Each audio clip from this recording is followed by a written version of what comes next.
Brighter Summer's Day is Edward Yang's 4-hour epic about a 14-year-old boy's experience in 1960s Thailand as a Chinese immigrant. The movie revolves around two gangs and the main character Zhao Sur's town and his relationship with his school crush. This is the first movie of Edward Yang's that I've seen, and it's been on my watch list for a very long time, along with Yi Yi, or however you pronounce it. I apologize if that is incorrect. But this is, along with Yi Yi, is most commonly regarded as his masterpieces, and I can see why just from this movie. Yang actually based a fair amount of the movie on his own experience in Thailand as a young Chinese immigrant. One main event for the movie was also based off of a story he remembered from his childhood. I can't really mention what the event was because it would be a spoiler for the climax of the movie.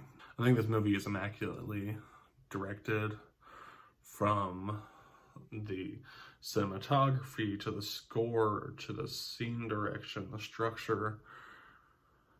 Everything feels very pinpointed and exact. You can also tell that Yang used influences from classic and modern Italian filmmaking, even blatantly stating that he based the structure of the movie on Goodfellas, which helps the pacing significantly considering this is a 4-hour-long movie that is constantly entertaining to watch.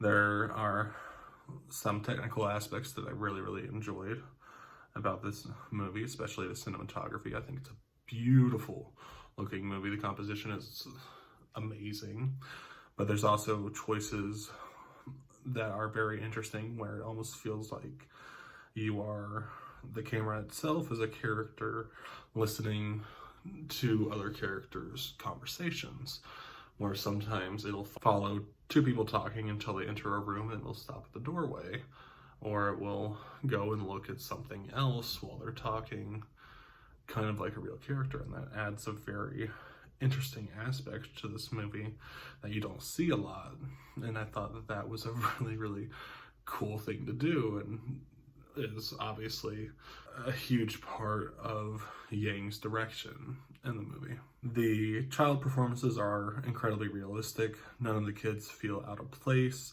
and Yang does an amazing job at making the environment feel believable.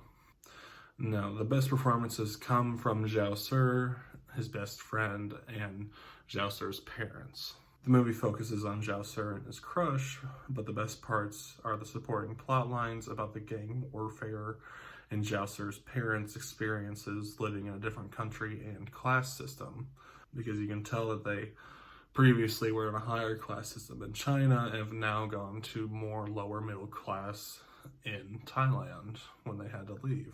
While the pacing is great for a movie of its length, you do feel that length at some points throughout the film. But there's cool aspects of the movies, especially with Zhao Sur's parents, where they'll switch languages when they're in public and when they're privately talking. And I know that's a fairly common thing for people who can speak multiple languages to speak the language that they learned first and everything, their most prominent language. But it was a cool aspect in the movie to see that I really enjoyed. I do think this is an incredibly well-made movie, and it makes me a lot more interested in watching the rest of Yang's filmography. And I would like to talk more about this movie and do kind of a deep dive. Would be really cool to look up, I guess, on this movie, but it's hard to talk about it without spoiling it. But I'm gonna be rating A Brighter Summer Day a 9.5 out of 10. It's not quite a 10 out of 10 for me because it doesn't really reach me on a personal or emotional level that I usually would say a 10 out of 10 would be, but I think that other than that, it's damn near a perfectly made movie. But have you guys seen A Brighter Summer Day? Let me know, and I'll be back with another video.